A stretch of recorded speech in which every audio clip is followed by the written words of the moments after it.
Estate Agency X, the UK's #1 estate agency podcast discussing the future of estate agency, entrepreneurship and business with hosts Mark Burgess and Rob Brady. Hi, welcome to this episode of Estate Agency X. Today we're talking to Neil King. Neil's got over 40 years experience in estate agency, 4 decades. We're going to unpack from working for corporates, running 100 branches, working on his own, embracing technology, bringing on video, how they automate things now, how he managed to hit a ceiling in his business and get past it. We're going to try and unpack all of that for you and just dig into why they are a multi-award winning agent that just cleans up in their area. Neil, welcome to the show. Thanks for having me. So, I want to, first of all, get a little bit of background on yourself. I think recently you celebrated your 40th year, is it? 4 decades. In estate agency? 4 decades. 4 decades. So that is a lot to unpack. Obviously, we're limited with time. We can't go on for hours and hours and hours, but we'll try and unpack some of that today. But just give us a bit of a rundown on that 40 years, what the milestones were in it. Right, okay, long time ago. I was actually talking to someone I used to work with only the other day, and we said we could make a TV show like White Gold. Very similar on that. It wouldn't be particularly PC correct, but anyway, right, so it started for me in 1984. So left school, not that many qualifications. Went for an interview opposite my office now. It's called Regency Court, but it used to be called Fenchurch Insurance. It's an insurance building. Got offered a job in there.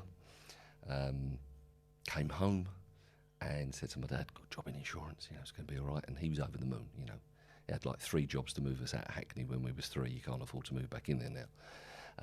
But then I had this other interview that came through it was for a solicitors. And I thought, I could quite fancy that.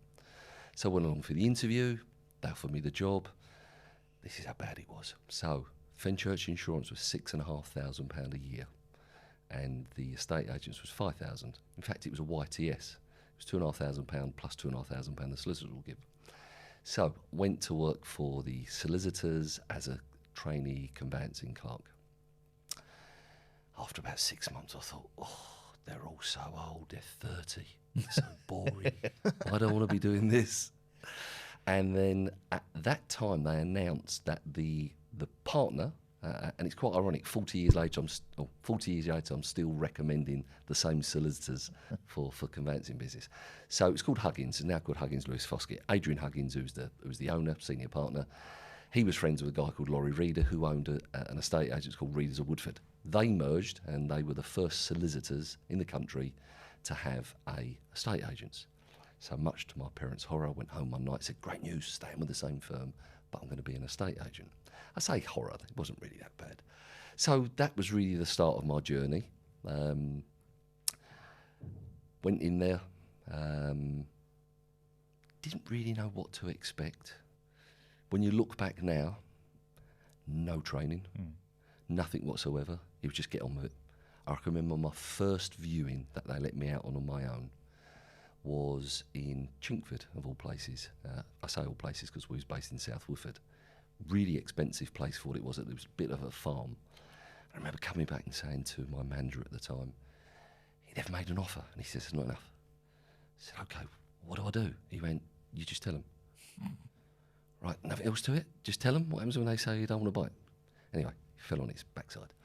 And that just carried on for a while, and I enjoyed it. So another guy joined, and we sort of mumbled our way through it.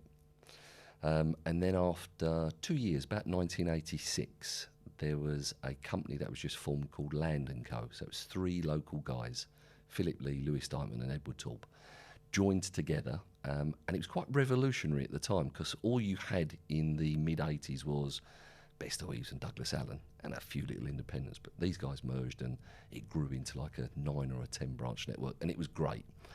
It was great in terms of it was fun.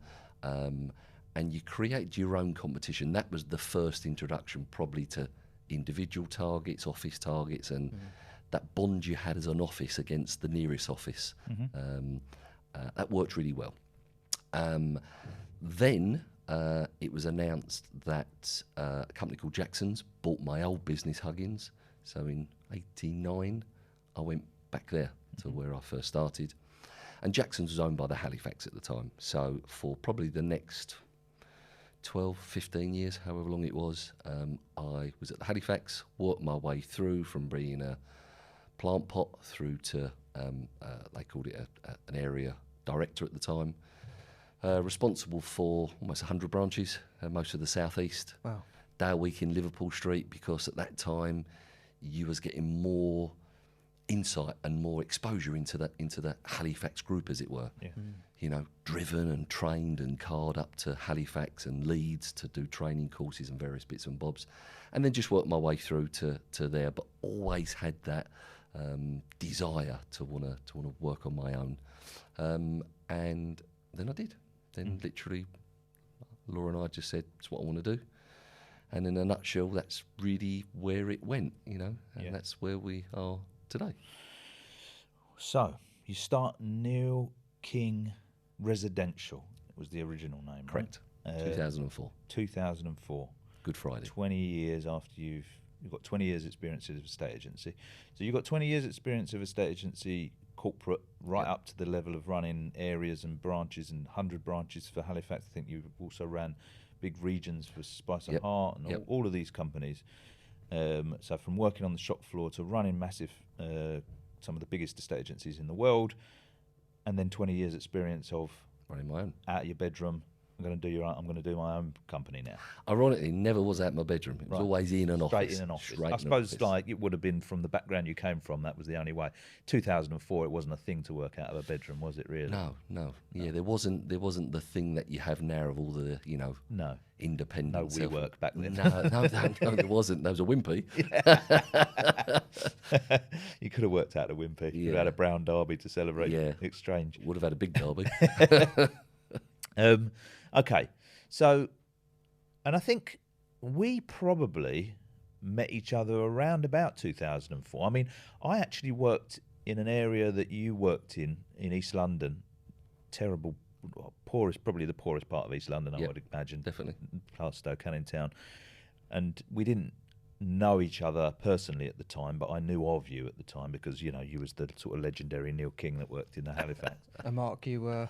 I was nobody. He was the spiky hair boy that was out the back. I was wearing a some sort of cashmere, like very cheap jacket, like on, and I was still on less than what Neil said he was getting in 1984.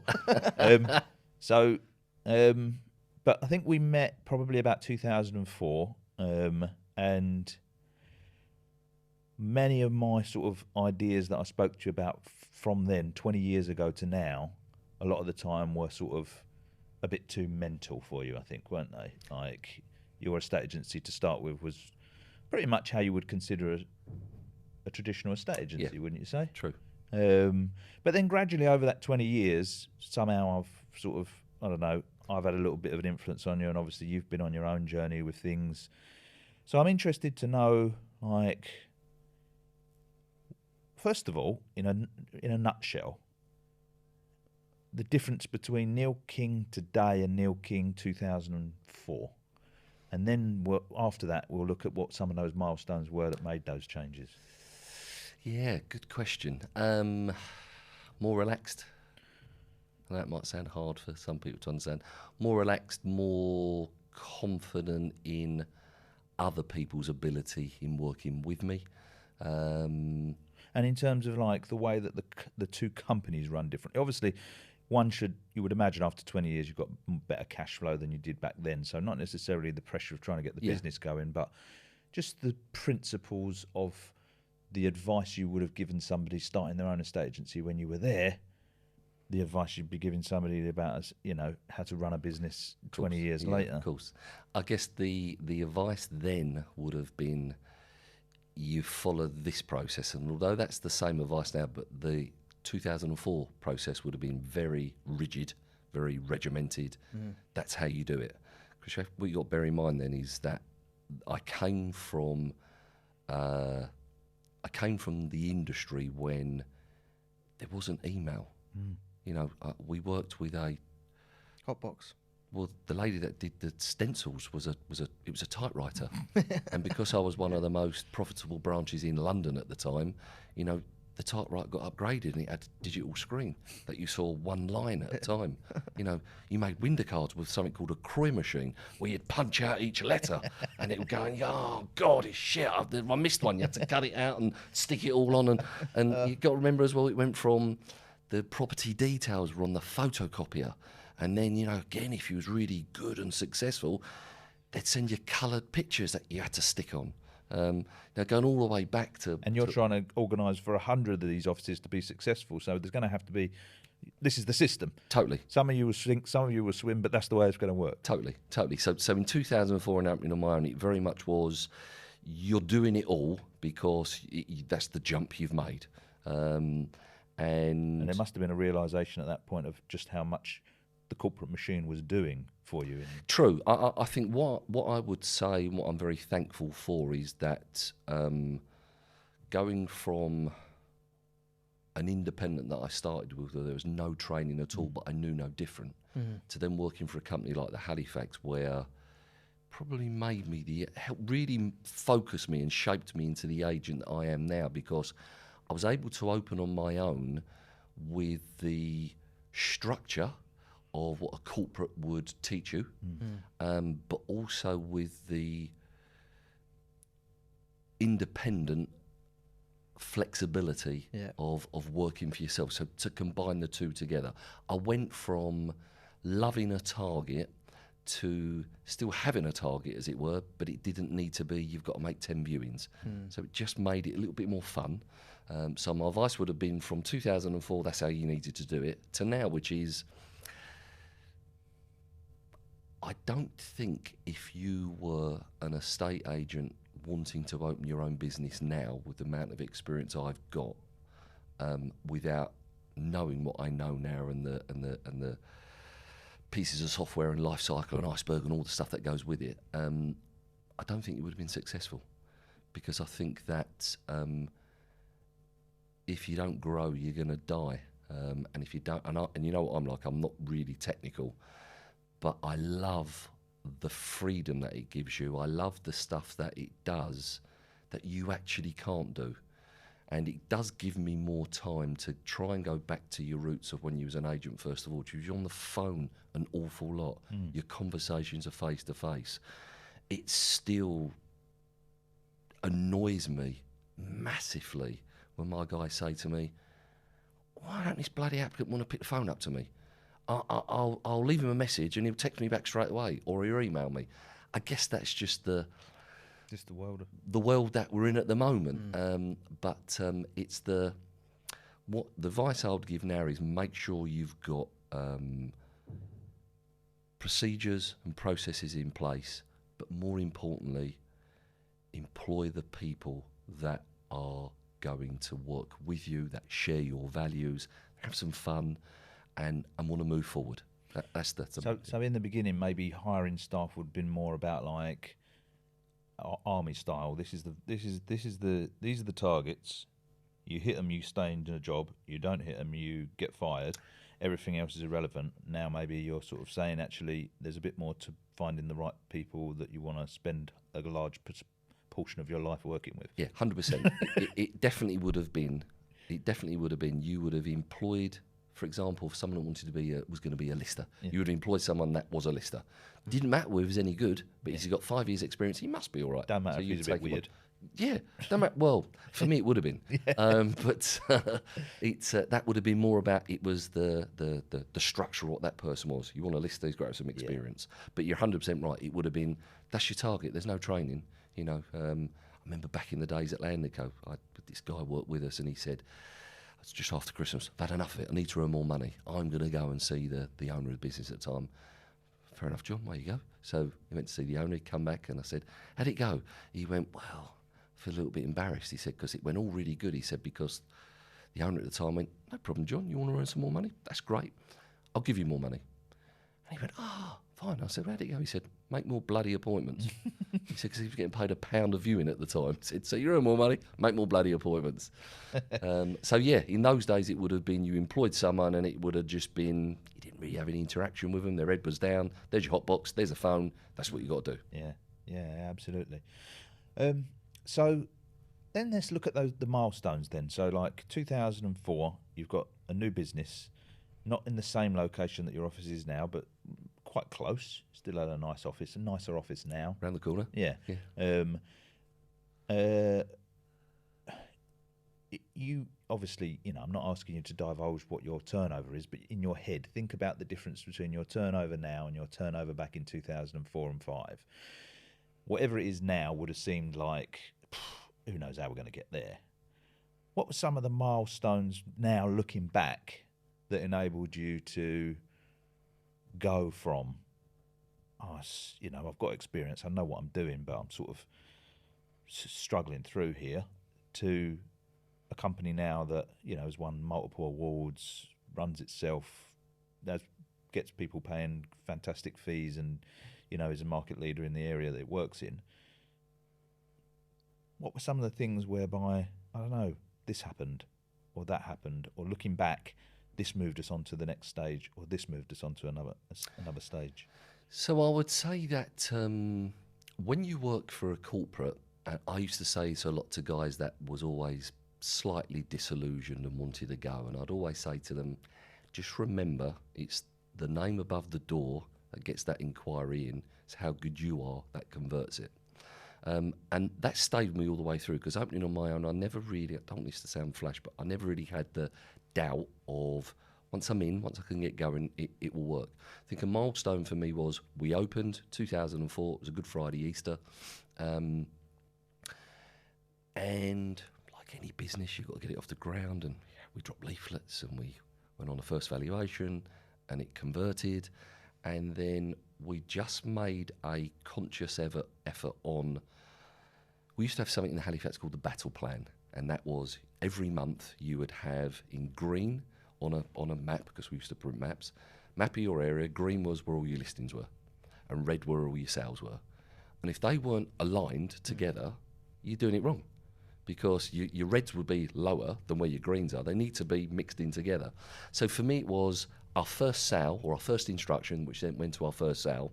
We then just built on that, literally in that road, in the next roads, and just tried to grow on that, because I wanted to get us to appear to the public like we were a agent that had been around for a while, and that we knew what we were talking about. I knew when I got through someone's door, I wouldn't have that problem, but you needed to speed that up really quickly. You didn't have any cash coming in. You used to, pension, company car, a salary, and suddenly you got none of that, and you need to just move that on really quickly. Market has to be in your favour as well, and it was, and that really grew quite quickly, I'd say in the first 12 months. Probably when I first met you and you came in and we did the magazine article thing. So that grew, and then your team grows with you and you add another one to it. And then you mentioned about office, where I was on the hire, it wasn't the George Lane premises I wanted to be in. So we took a plunge and we bought the lease on the second office 18 months before we could even open it, because that was a time when you need to have change of use and all that sort of stuff. So we were just fully immersed and fully into it. And I was fortunate that the minute I said I was leaving corporate world, the two people that worked with me that I asked to come had no qualms. They just went, done. There wasn't any question about where we're getting paid, how's that all working. Brilliant.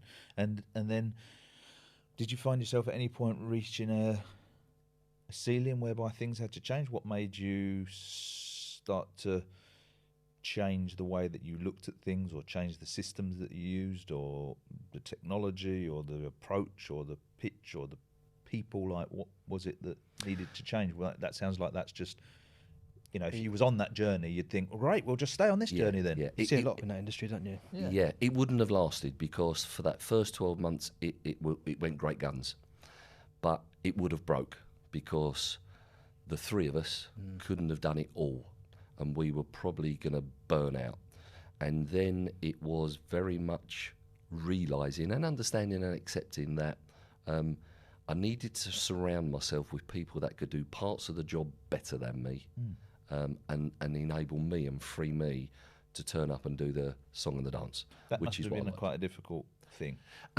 It was to start with, and I think if there wasn't technology around that I understood over a period of time, I don't think I would have probably still been in agency now, because it would have just been that we would have carried on and we would never have risen anymore.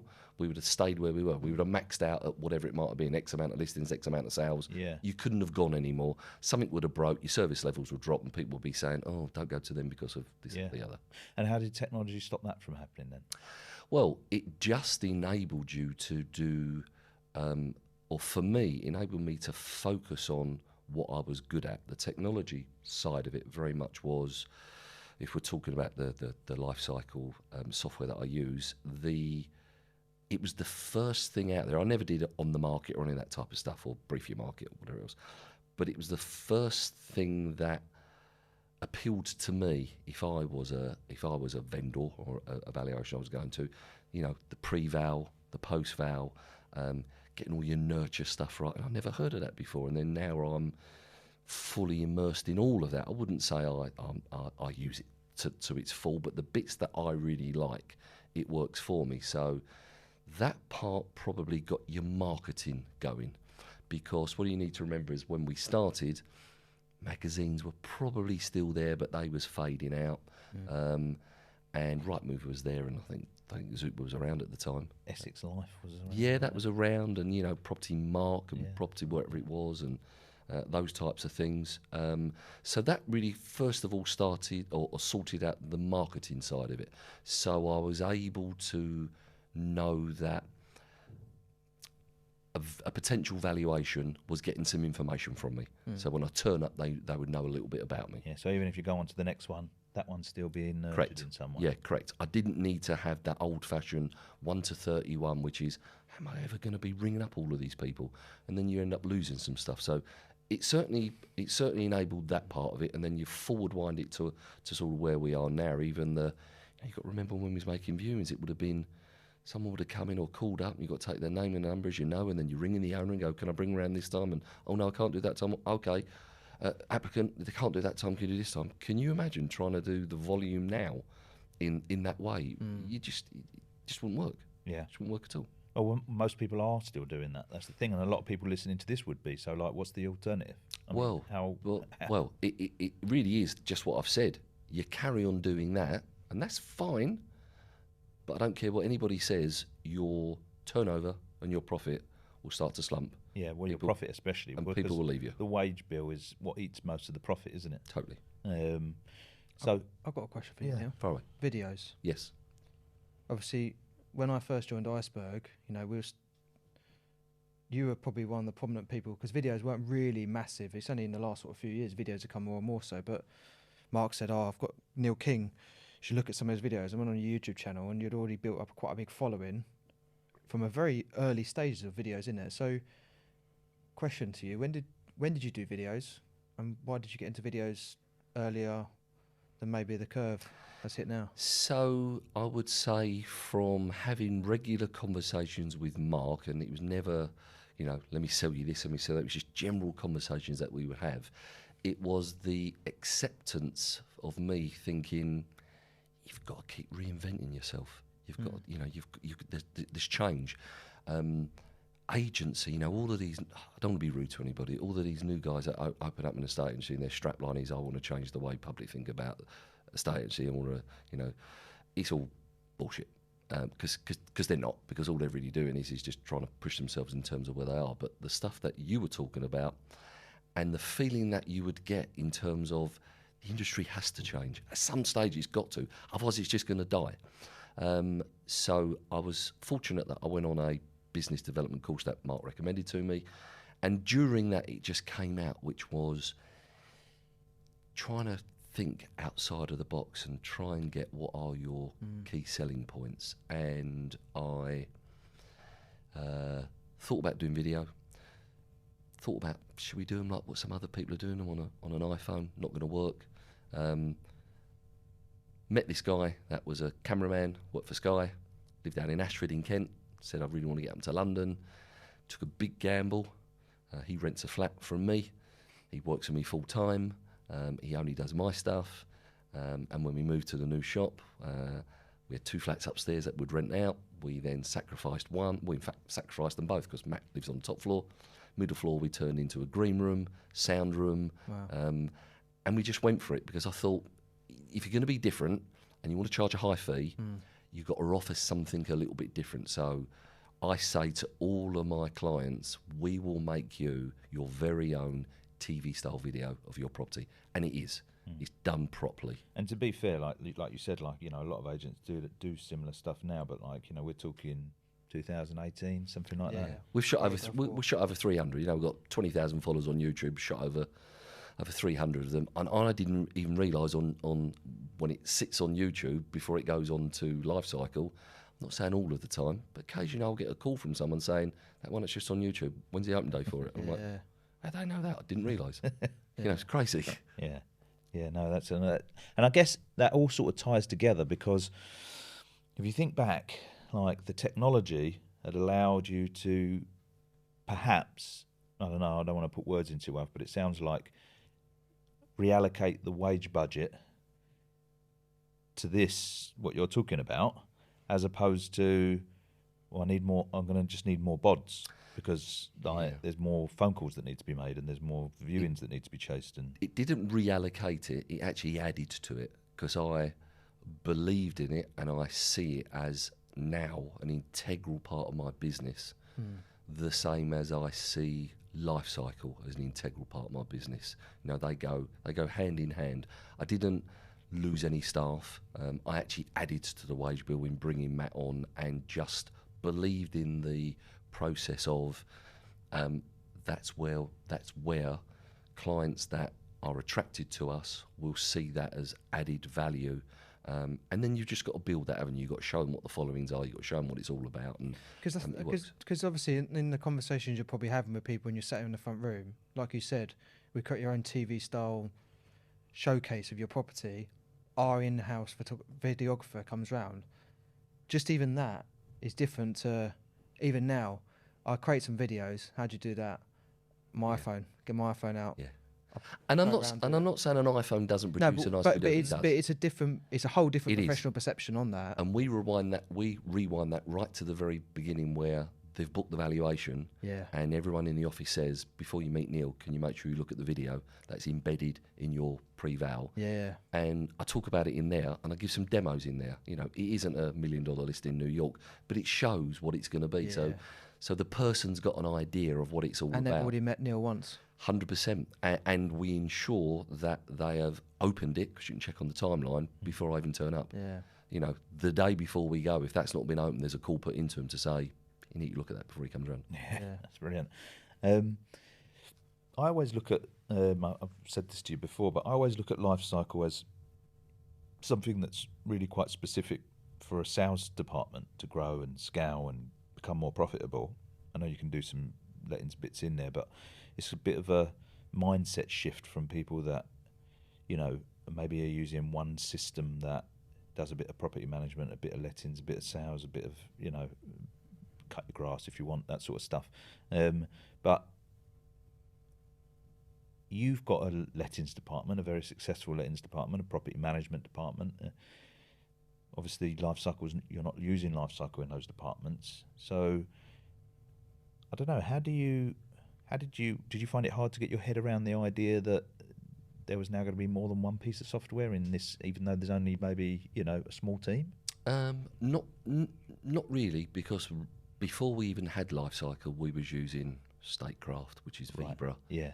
And we was using CFP. That's a good point, actually, because many people forget that they actually never used to all be one system. Yeah. Like there was a CFP, there was a this, there was a that, but then they all sort of became one. So you still had your separate We still had systems. two, because I was always of the view of you can't be everything to everybody and be successful. Yeah. And I think the corporate mentality of it's one piece of software just waters it down. There isn't a specific focus on what it needs to be. So Lifecycle didn't replace Estate Web. It was completely different. It blew it out the water. It was like night and day. Life Cycle is specifically geared up for your sales business. Yes, we make lettings, viewings through them, because the actual front end of lettings is very similar to sales. Yeah, You've been effectively, lettings you could right? say Quite it's- similar. you But could say property it's- management is a different breed. I mean, and Different breed. exactly like how I used to run the old company that I worked for. Pretty much sales downstairs we were on 2 different systems then. And it always remained that way to Yeah. it, because the processes inside what property management and that element to it is Needs to be a specific. it's a whole different way of thinking Totally. than sales. A good sales agent is never going into property management Yeah. and t'other way around. It Yeah. just doesn't work, does Different it? job, They yeah. need to be It separate. is the same. It's really the same in all businesses. Like when I look at our company and I try and relate it, I sort of think to myself, well, we have a sales team and we have a marketing team, and they're basically one department. They need to work very close together. Yep. Which is effectively the estate agency sales side of a business. And then we have a finance department, and you have a finance department, and then we have a support department, and you have a property management or maintenance department, and that's basically the same. 100%. And they all have their own bit of software. Yeah. Yeah, that's interesting. Okay, so we had the corporate experience. You worked on your own. You've scoured the business to the point whereby it's hit a ceiling. You've then got to the stage whereby like you've brought in technology to help you scour. You've switched over to doing videos, and I know that we're running out of time, but I know that you went through also an experience of not wanting. Halifax way would have been, we want the market share. We want everything. No one else should be able to survive in this market.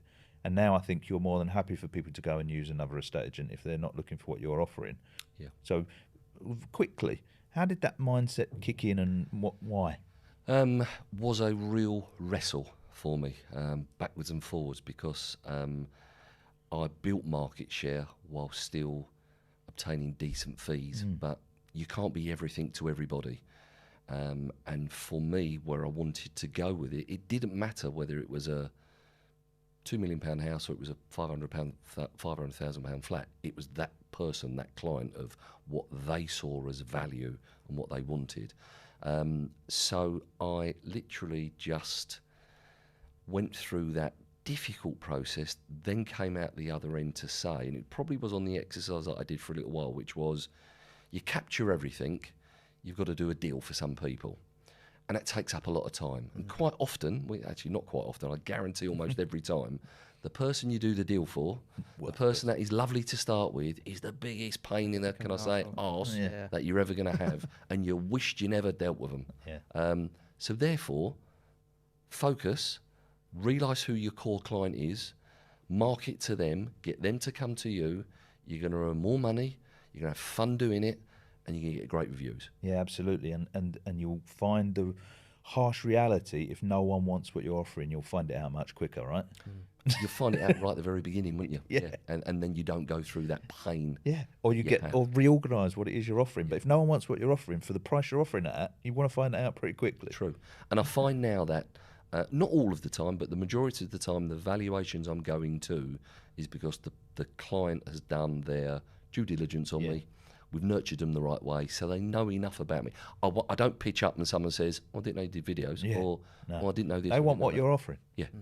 I love it. Okay, we've got to wrap it up, but before we do, unless there's anything else that you want to add, I just want to ask you about where you see the future of a estate agency going. Just from your own point of view, there's no right or wrong answers with it. I'm just wondering, like, how you see things panning out. So I was quite cynical to start with what I used to call the bedroom agent, and I'm not being rude when I say that, because there's some really good agents that are out there going on the self-employed model. Where do I see it going? I see a mix. I see when I say high street brand, I'm not talking about you have to be in an office, but for me, I see where I would like my business to go. I would like to benefit other people with my 40 years experience, mentoring them, nurturing them, and all that type of stuff. And I would like to have a mixture of the two.